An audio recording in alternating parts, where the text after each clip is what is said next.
Hey everybody. Today's going to be a very memorable day in American history. I'm not sure I'm going to even I'm recording this, but I'm not even sure I'm going to publish this. I am having a hard time today and wanted to take a few moments to just sort of talk. Um, and this is probably therapy. Um, I've been really affected today by the news of first finding out that Charlie Kirk had been shot here in my home state of Utah, and then obviously just praying for him, knowing that it was unlikely that he would survive, but just praying with all my might that he would be okay, and then finding out that he was not okay, in fact, finding out that he passed away.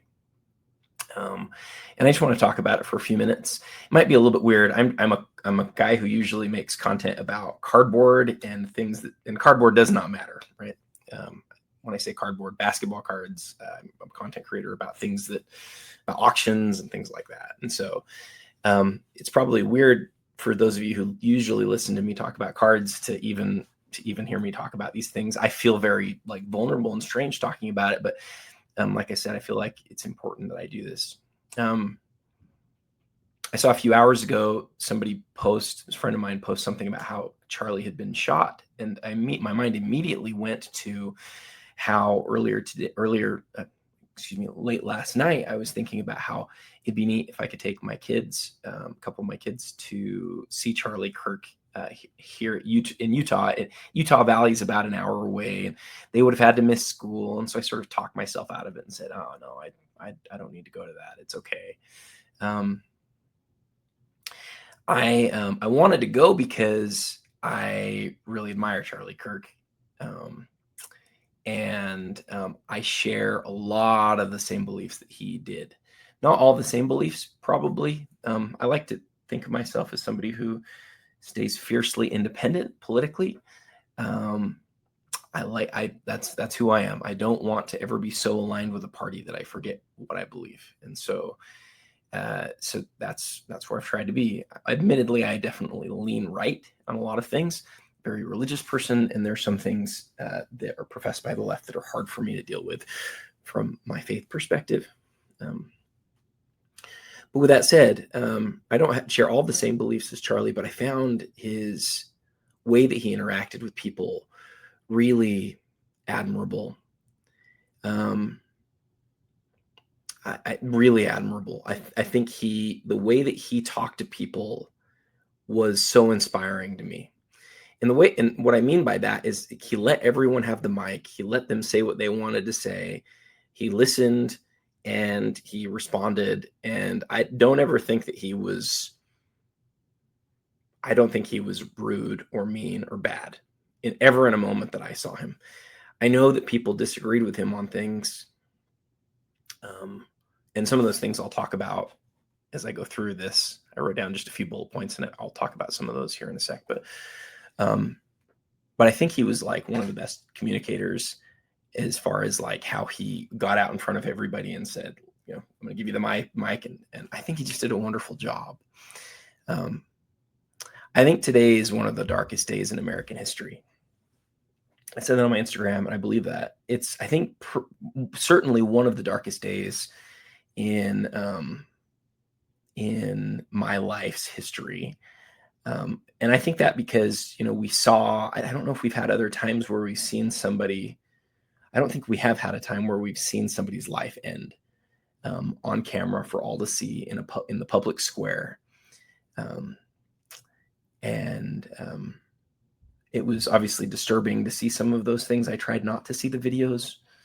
I saw one from a distance, and I heard people talking about other videos, and I tried not to see them. I don't think that's very good for our souls to see things like that, because I think it's just not good. When somebody's life ends, it's a really sacred thing, and in general, I don't think that sort of thing should be viewable for all people. But in the way that it is today, I guess that's just a thing now. We just have Twitter and other things where we just see things like that, it's really hard. It's really hard for me that that's a thing. So I do think it's one of the darkest days in American history, not only because of that, but because of how important he was to the political party that he belonged to. He obviously, in his age range was he was probably he's certainly one of the best known people on the right in the world. Other than maybe a few guys at the top, he was one of the best known. He created his own short form content, and many other people used his content to create their own short form content. And that I feel like I identify with him partly because of that, right? My job is to make short form content. I identify with him because he and I are about the same height. I identify with him because he and I have a lot of the same Christian beliefs. I identify with him in a lot of different ways, and I just really believe it's one of the darkest moments in American history because he's such an important political person, and somebody who, to see his life taken in front of all of us in that way, was really awful. Like I said, I don't remember ever having that moment in my lifetime. I know there's other people who were shot, and there were videos of that, but I think this felt different. I know that most people on the left don't feel this way, but was very disturbed by those people who immediately were like celebrating this. Similarly, as to when President Trump was shot at, I feel so disturbed that there are people who wish that sort of ill on anyone. I can't think of anybody in the world that I wish that on. Maybe that's why I feel that way. Maybe it's part of my religious beliefs, but I believe that we're all children of God and we're all valued in his eyes. And regardless of whether somebody believes something totally different than me, I just believe that they have real worth and that they have goodness inside them. And to wish for that to happen to anybody, let alone a good man who is a father and a husband, I find it really awful. But again, I also know that's not the majority of the left. And I think it's important to say that. I see people sort of using it as an excuse to be like, hey, this is what they all want. I don't believe that's what all people on the left want. I did read several people who I think of as comrades who I know are on the left say things like, hey, it's his own belief in gun rights that got him killed. I struggle with that sort of perspective in the wake of it immediately happening, that your mind goes there is probably, your mind and your heart goes there, is a pretty scary thing. Taking that moment for something political shows a lack of sensitivity that's really alarming to me. And all of us, every human deserves respect and dignity, and even those with very different political beliefs than we do. But like I said, he didn't have very different political beliefs than me. I think he believed a lot of the same things that I believed, and I admire him massively. I'm 10 years older than Charlie, but I looked up to him a lot. I'd stop and listen to his interactions with people all the time. I loved watching when President Trump won. Whether you like him or not is actually like I would be making the same show right now if this is somebody who was on the left that this happened to. Just so you guys know, I would be making having these same thoughts. When he celebrated, because he knew that he was a part of that victory. It was just such a wonderful thing. And again, that's whether or not I wanted Trump to win. I loved watching his joy in that moment because it was something he worked for. He worked really hard for. Going back to those who immediately were. No, I said everything I wanted to about that. I want to talk about gun rights for a second, because I think that the sides sort of shout at each other and they don't ever really listen. At least that's my perspective. I've heard people, especially on the left, in these moments, say things like, thoughts and prayers, and they say it mockingly. I think it's highly offensive. It's highly offensive to ever mock somebody because of their faith. And if you feel wronged because you have lost somebody, I understand your outrage. And that's where I want to talk about gun violence and gun rights. Gun rights are one of the hardest topics in the world. And I'm no politician, and I'm not going to pretend to be.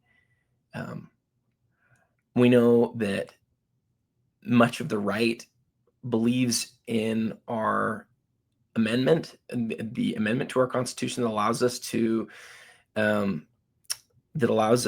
right to bear arms. And we know that there are a lot of people generally on the left who talk about how that needs to be taken from us. And I would just tell you my perspective on this, and I think it's similar to a lot of people on the right. I wish that guns didn't exist. I wish they didn't exist. And I wish that assault rifles didn't exist. And I wish that all of these things were gone. I wish that that no one had the right to them. But they do exist, and they're in people's hands right now. And I'll be out in a second.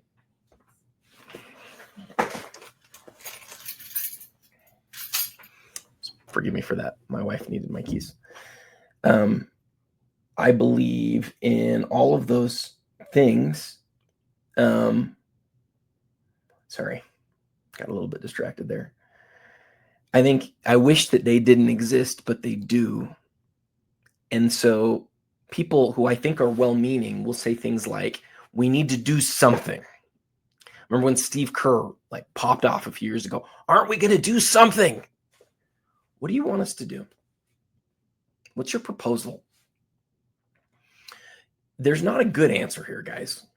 And that's the thing is, I think a lot of us on the right are like, it'd be great if we didn't have guns, but they exist. And there's no way to ensure that the bad guys won't have them and the good guys will. So what do? I don't know. I'm not sure. I would like them to be gone, but I don't know how to get rid of them. And when Charlie Kirk answers the question about gun violence, and he says that quote that people will say over and over again, and again, saying it right now, I would suggest highly inappropriate, highly insensitive. But those people who are like, well, hey, he said if a few people have to lose their lives so that people can have the right to bear arms, and that's just what we're going to have to deal with. That's paraphrasing. But for those people who point to that and say, see, he got what he deserved, you've lost me totally. Especially those of you who are on the left who are using that in this moment now to point that out, you've completely lost me, because what you've shown is that you don't have empathy for the people who are, again, like me, who sort of look at the landscape and go, I don't know what to do about guns. It's not like you snap your fingers and they're all gone, guys. That's not how it works. There's no way to just ensure that the good guys will have them and the bad guys won't. There's no way to do that. And so I don't know. I just probably doesn't matter to get into all of that stuff right now. I'm just so sad. I'm so upset. I said on my Instagram that I was just going to log off for a while and go be with my family, but I found myself just so sad with my family. And I just don't have words. If he's the one, if they can assassinate him, by they, I mean the bad guys, right? They can assassinate him, then who is safe? And the answer is nobody. And it's just really sad. It's just really sad. I hope that something good can come from this. I hope that there's not a really evil uprising that comes from this. I hope that more of us will seek to make peace and be kind. I hope that people don't stop the very little with like open, engaging talks that we do have, I admire the heck out of how he did that. I hope people will engage with people on differences and respect them. That's what I always try to do. I don't have any other words. You've probably been able to tell by now, this time that I'm sharing with you isn't as it's not for anything other than that I just needed to talk. And I didn't feel like I had anybody to talk to. I tried to talk to my wife, and I don't think she understood. I tried to talk to my kids a little bit about how hard like the moment is, and they were good to like just listen. But my family, I don't feel like there are people there who are just like, Adam, let me listen to you and let me see how you feel. Anybody who feels the same, and I don't expect any of you to feel the same things that I do, the same level of sadness. I think it's because I spent so much time listening to him and feeling like I got to know him. To think that just 6 hours ago or so, he was tweeting about the event that he was going to have here in Utah, and he probably said goodbye to his wife and kids. I don't know, maybe yesterday or today or a couple of days ago, and that they're not going to see him again because somebody decided it was the right thing to do to take his life. It just makes me really, really sad. So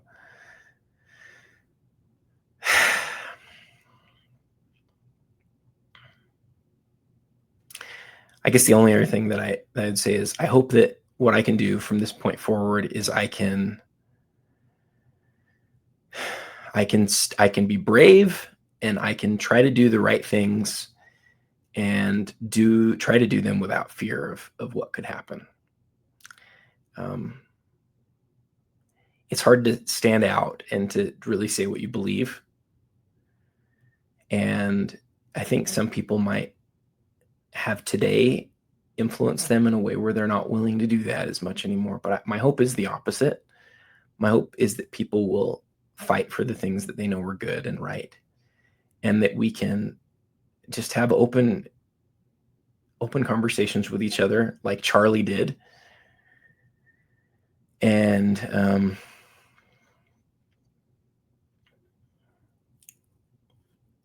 I think that's all I want to say about that. Thank you guys for listening. Maybe I'll be brave enough to publish this. Hopefully. Thanks, guys.